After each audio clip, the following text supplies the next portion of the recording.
সবাইকে আমন্ত্রণ জানাচ্ছি সংবাদপত্রের পর্যালোচনা ভিত্তিক পত্রিকার চোখে দেশ অনুষ্ঠানে।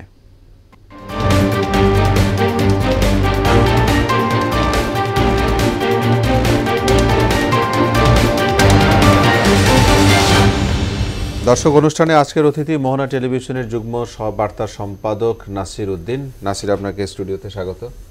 শিরোনাম পড়ে এসে তারপরে আপনার সাথে আমরা আলোচনায় যাব। দেশের শীর্ষ দৈনিকগুলোর কি কি শিরোনাম রয়েছে দর্শক দেখে নিব আমরা অল্প সময়ের মধ্যেই। প্রথমে রয়েছে প্রথম আলো, তারা আজকে শিরোনাম করেছে বাজেটে করের চাপ কমানো হবে। অর্থনীতির বেশিরভাগ সূচক খারাপের দিকে, সিপিডির পর্যালোচনা। এবার ইসি নিজেই আইন পর্যালোচনা করছে। দ্রুত গণতান্ত্রিক প্রক্রিয়ায় যাওয়ার তাগিদ সিপিডির। এই সরকার উত্তরাধিকার সূত্রে একটি বিপর্যস্ত ও যুদ্ধবিধ্বস্ত অর্থনীতি পেয়েছে বলেছেন ডক্টর ইউনূস। এরকম শিরোনাম ছিল ইত্তেফাকের। রয়েছে সমকাল, যৌক্তিক অযৌক্তিক সব দাবিতেই রাজপথ গরম, একের পর এক আন্দোলন। নিত্যপণ্যের দাম কমাতে ব্যর্থ হয়েছে সরকার, সিপিডির পর্যালোচনা।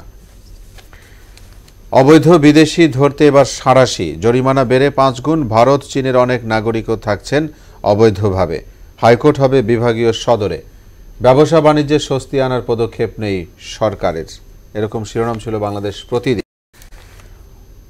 অস্তিত্ব মেলেনি পুতুলের, সূচনা ফাউন্ডেশনের জোর করে উপটোকন আদায়। ব্যাংক খেকো নাসা নজরুল, শেখ হাসিনার প্রভাব খাটিয়ে 10,000 কোটি টাকা গ্রাস। যুগান্তের শিরোনাম দেখলাম। দেখব বণিক বার্তার শিরোনাম, গ্যাস খাতের অদক্ষতা এড়িয়ে মূল্য বৃদ্ধির 5 তারা বিবরণ বিতরণ কোম্পানিগুলোর। বকেয়া সিস্টেম লস চুরি। প্রধানমন্ত্রীর কার্যালয়ের সব মুখ্য সচিবই ছিলেন বিতর্কিত শেখ হাসিনার শাসনামল। Daily Star, anti corruption corporation 6 information on public servant with dual citizenship. CPD paints a black picture of economy. সব পত্রিকায় আজকে সিপিডির একটি পর্যালোচনা নিয়ে খবর আসছে। আমরা কয়েকটি পত্রিকায় দেখেছি যে যেমন দ্রুত গণতান্ত্রিক প্রক্রিয়ায় যাওয়ার তাগিদ সিপিডির।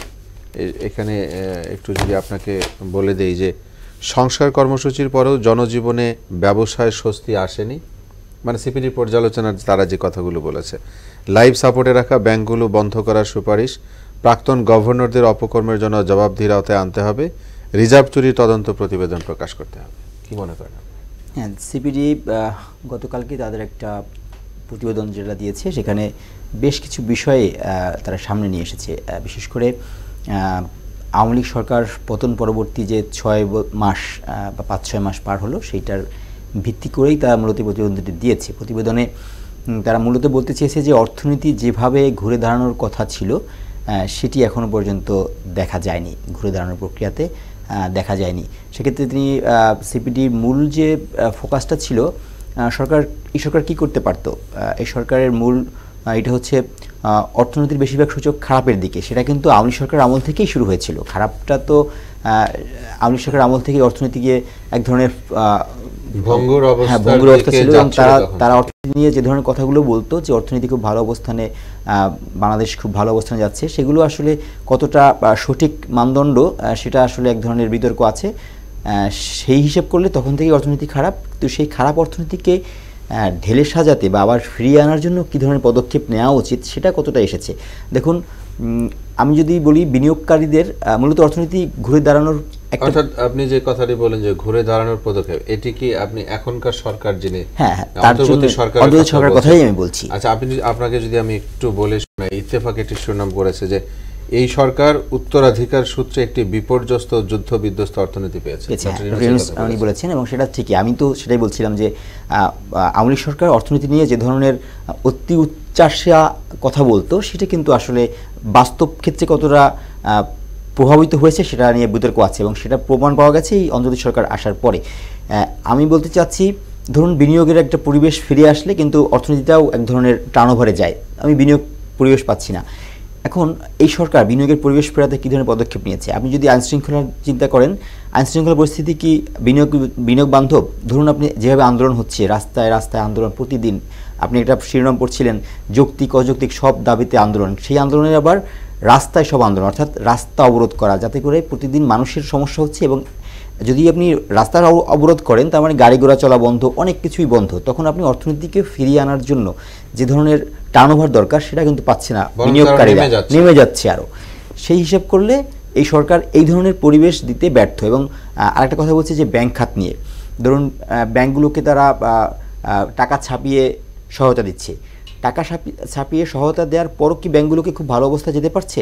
তাহলে সেক্ষেত্রে সিবি বলছে যে আপনার এই ক্লিনিক্যাল ডেট ব্যাংকগুলোকে আপনারা বন্ধ করে দেন, এগুলোকে এভাবে চালিয়ে নেওয়া আসলে কোনো যৌক্তিকতা নেই, বলছে যে লাইফ সাপোর্টে থাকা ব্যাংকগুলোকে দেন।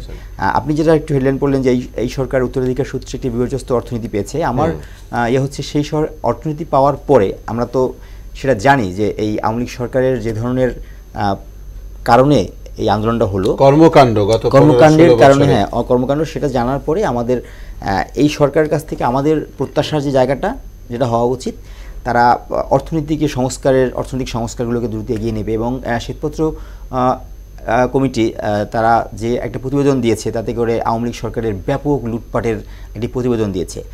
আমরা কি সেই প্রতিবেদনটা পাওয়ার জন্যই প্রতিবেদনটা করেছি, নাকি সেই প্রতিবেদনটা থেকে আমরা পরবর্তী কোনো পদক্ষেপ নিতে যাব সেটা নিতে হবে, তাই না? আমি এটা শ্বেতপত্র প্রকাশ করেছি, সেখানে ব্যাপক অনিয়ম, দুর্নীতি, লুটপাট। আমি এটা বলতে চাচ্ছি যে টাকাগুলো দেশ থেকে বিদেশে পাচার হয়েছে, সেই টাকাগুলো ফিরিয়ে আনার বিষয়ে কি কোনো পদক্ষেপ নেওয়া গেল, কিংবা যারা এই টাকাগুলোকে সরকার নিয়েছে কিনা, হ্যাঁ সেটা চাচ্ছি আমরা। হ্যাঁ, সেই সুযোগটা তো খতিয়ে দেখতে হবে, কারণ আমার কথা হচ্ছে কতটা খতিয়ে দেখা সম্ভব, কিংবা যাদের কাছে আপনার টাকাগুলো গচ্ছিত আছে, এই লুটপাট হয়েছে সেটা বিষয়ে এমন না যে সব টাকাই পাচার হয়ে গেছে, এমনটা নাও তো হতে পারে। শ্বেতপত্র, আমি সেটা জানতে চাচ্ছি, শ্বেতপত্র কমিটি প্রতিবেদন দিয়েছে, সেই প্রতিবেদনটার প্রেক্ষিতে তারা স্পষ্ট যদি করতো যে না এই টাকাগুলো এখানে এখানে এখানে এখানে আছে, আমরা সেটা দেখতে পারতাম যে কোন কোন জায়গাতে টাকাগুলো আছে, কার কার কাছে টাকাগুলো আছে, কোন কোন বড় বড় ব্যবসায়ীর কাছে সেটা অনিয়মতান্ত্রিকভাবে চলে গিয়েছে, সেটা ফিরিয়ে আনার কি পদক্ষেপ নেওয়া যেতে পারে। আমার অর্থনীতিকে ঘুরে দাঁড়ানোর জন্য আমরা যদি বলি যে এত এত টাকা অনিয়ম হয়েছে, আমরা জানি যে বিপুল টাকার অনিয়ম হয়েছে, সেগুলো দিয়ে আমরা হয়তো আরও অনেক বড় প্রকল্প বাস্তবায়ন করতে পারতাম, সেই টাকাগুলোকে ফিরিয়ে আনতে পারলে অর্থনীতির জন্য এক ধরনের ভিন্ন রূপ আবার আসবে, সেটাই প্রত্যাশা হওয়া উচিত, কামনা হওয়া উচিত, সেটাই চাওয়া হওয়া উচিত। জি, এটি সাধারণ জনগণের চাওয়া, এই রাষ্ট্রের চাওয়া, এবং রাষ্ট্র পুনর্গঠনে সেই অর্থনীতি খুব গুরুত্বপূর্ণ ভূমিকা পালন করবে। রাষ্ট্র পুনর্গঠনে কিন্তু এই মুহূর্তে অর্থনৈতিক সংস্কারটা কিন্তু খুব জরুরি, আসলে খুব জরুরি। কিন্তু তার মানে এই অন্তর্বর্তী সরকার এই জায়গাতেও তারা হয়তো কতটুকু পদক্ষেপ নিয়েছে সেটি নিয়ে এখনো স্পষ্ট কিছু না। সেটা একটা কথা আছে, 6 মাসের সময়টা আসলে খুব বেশি সময় না, এটা আমি 6 মাস সময়টা যে খুব বেশি সময় তা না, এটার জন্য অন্ততপক্ষে আপনার আরও, কারণ এটা তো একটা খুব সহজ একটা বিষয় না যে আমি আজকে আসলাম কালকেই সিদ্ধান্ত দিয়ে দিলাম পরশুই সেটা বাস্তবায়ন হয়ে গেল, বিষয়টা এমনও না। এটা একটা পরিকল্পনা, এবং সেই পরিকল্পনা মাফিক বাস্তবায়ন। আমার কথা হচ্ছে অন্তর্বর্তী সরকারের একটা জায়গায় সমস্যা নেই, সেটা হচ্ছে এটা কোনো পলিটিক্যাল গভর্নমেন্ট না, তাদের মানে পলিটিক্যালি যে ধরনের হ্যাজার্ড থাকে সেইগুলোকে তাকে মোকাবেলা করতে হয় না, কিন্তু তাকে মোকাবেলা করতে হচ্ছে আর অন্য কিছু আবার, সেটা হচ্ছে এই আন্দোলনের কথা বলছিলাম, সেসব আন্দোলনগুলোকে মোকাবেলা করতে হচ্ছে, অনেক ধরনের চিন্তা।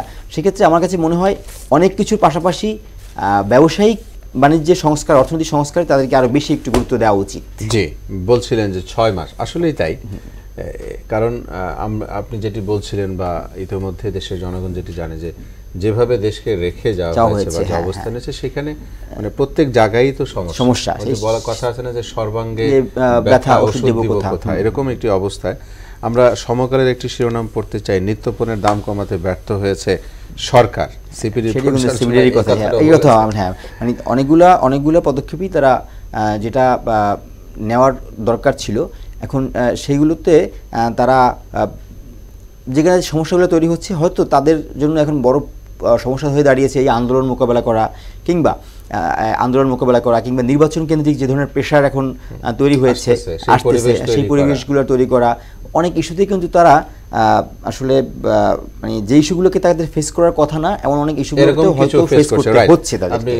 এই কথাটি খুব সঠিক বলেছেন যে ফেস করার কথা না, সেগুলোকে ফেস করতে হচ্ছে। এই জন্য হয়তো কোনো কোনো ক্ষেত্রে প্রায়োরিটি বেসিস যেগুলোকে তাদের মনোযোগ দেওয়ার কথা সেগুলো দিতে পারছে না। কিন্তু আমার সেখানে অবজারভেশন হচ্ছে যে আমার জনগণকে স্বস্তি দেওয়াটাও কিন্তু মানে বেস্ট অপশন হওয়া উচিত। আমি জনগণকে স্বস্তি দিতে চাই, মানে এটি প্রায়োরিটি ইজ দ্য বেস্ট, এটা আগে হওয়া উচিত। হ্যাঁ, অন্যগুলোর সঙ্গে তাদেরকে এই ক্ষেত্রে দক্ষতা এবং পরিকল্পনার বিষয়টাকে আরো বেশি গুরুত্ব দেওয়া উচিত, দক্ষতা এবং পরিকল্পনা দুটো ক্ষেত্রেই। জি, যদিও আপনি ইতিমধ্যে এই কথাটি বলেছেন, তবে যে যৌক্তিক অযৌক্তিক সব দাবিতেই রাজপথ গরম। আসলে এরকম যদি অবস্থা থাকে, যেটি বলছিলেন যে বিষয়গুলো ফেস করার কথা না সরকারের, সেই বিষয়গুলো ফেস করতে হচ্ছে। আচ্ছা, নিত্যপণ্যের দামে একটু থাকতে চাই, এই জনগণ এই কথাগুলো শুনতে চায়, জানতে চায়। নিত্যপণ্যের দাম কমাতে ব্যর্থ হয়েছে সরকার, সেই জায়গাটি কথা ধরেই আসি। আসলে কতটুকু সুযোগ আছে একটা, আরেকটি হচ্ছে যে নিত্যপণ্যের দাম আসলেই কি কমানো যায় না, না কোথাও কোনো সমস্যা আছে? না দেখুন, মানে সমস্যা আছে মানে ইচ্ছে করে কমায় না, এরকম কমানো যায় না যে জায়গাটাতে, যেসব পণ্যের সঙ্গে আমাদের বিদেশ নির্ভরতার সম্পর্ক আছে, অর্থাৎ আন্তর্জাতিক বাজারে দাম বেড়ে গেল, তো আমি এখানে কি করতে পারি, এই একটা বিষয় আছে। কিন্তু আমরা তো দেখি যেসব পণ্য আমরা নিজেদের উৎপাদিত, সেই সব পণ্যগুলোতেও তো দাম বাড়ছে, তাহলে সেখানে কেন কমানো যাবে না যদি সেটা হয়ে থাকে? জি, আমি একটু ওই জায়গাতেই বলতে চাই। গতকালকের একটি খবর হচ্ছে টমেটো রাস্তায় ছুঁড়ে ফেলে প্রতিবাদ করছে। মানে কিছুদিন আগে আমরা দেখেছি ফুলকপি ট্রাক্টর দিয়ে ক্ষেতের মধ্যেই ফুলকপিকে মানে নষ্ট করা হচ্ছে। কারণ তাদের কথা হচ্ছে যে একটা ফুলকপি মানে 1 টাকাও দাম বলে না। হ্যাঁ, আমি এটি বাজারে নিয়ে শ্রমিক দিয়ে তুলে বাজারে নিয়ে যেতে যে আমার যে খরচ হবে, অর্থাৎ এখন নিতে যে খরচ হবে সেই খরচটা উঠবে না, পেছনের কথা তো বাদই দিলাম। কি করবো, তার চেয়ে এখানে সার হয়ে যাক। আচ্ছা, এটিকে কি কোনোভাবে রেখে দেওয়া যায় না? আপনি ফুলকপি কি আমরা ঢাকায় 25-30 টাকার নিচে খেতে পাচ্ছি এখন যদি বলি? যে সময়টা ট্রাক্টর দিয়ে একটা ফুলকপিকে নষ্ট করা হচ্ছে সেই সময় ঢাকায় কিন্তু 30 টাকা। তাহলে ওই গ্রাম থেকে সেই যে বাংলাদেশের একটি জেলা থেকে ঢাকায় আনতে একটা ফুলকপির পিছনে কত টাকা এর খরচ হতে পারে? এই জায়গাগুলো কি ব্যবস্থা নেওয়া যায়? হ্যাঁ, অবশ্যই ব্যবস্থা নেওয়া যায়। এক কথায় যদি ব্যবস্থা নেওয়া যায়, কিন্তু আমার কথা ব্যবস্থা নেওয়া যায়, কিন্তু সেটা আন্তরিকতা। প্রথমত হচ্ছে আন্তরিকতা, দ্বিতীয় হচ্ছে আগে বলা হতো রাজনৈতিক সরকার রাজনৈতিক কারণে প্রেশার ফিল করছে। এই সরকারের সেই প্রবলেমটা থাকার কথা না। সেক্ষেত্রে কেন তারা প্রেশারটাকে অ্যাভয়েড করতে পারছে না? আমার কাছে এখানেই মনে হয় তাদেরকে এই প্রেশারগুলোকে, যেগুলো সিন্ডিকেট বলা হচ্ছে প্রতিনিয়ত, এখন মন্ত্রী উপদেষ্টা বলছে সিন্ডিকেট, সেই সিন্ডিকেটটাকে তারা ভাঙতে হবে। ভাঙার জন্য যত ধরনের পদক্ষেপ নেওয়া উচিত সেগুলো নিতে হবে। সেই পদক্ষেপ নিতে পারলে শক্ত হাতে তখনই সম্ভব আসলে এটা করা। জি, নির্বাচনী সরকারের মতো যেন আচরণ না হয়, এটি জনগণ প্রত্যাশা করে। আপনাকে অনেক ধন্যবাদ। দর্শক, আপনাদেরকে ধন্যবাদ।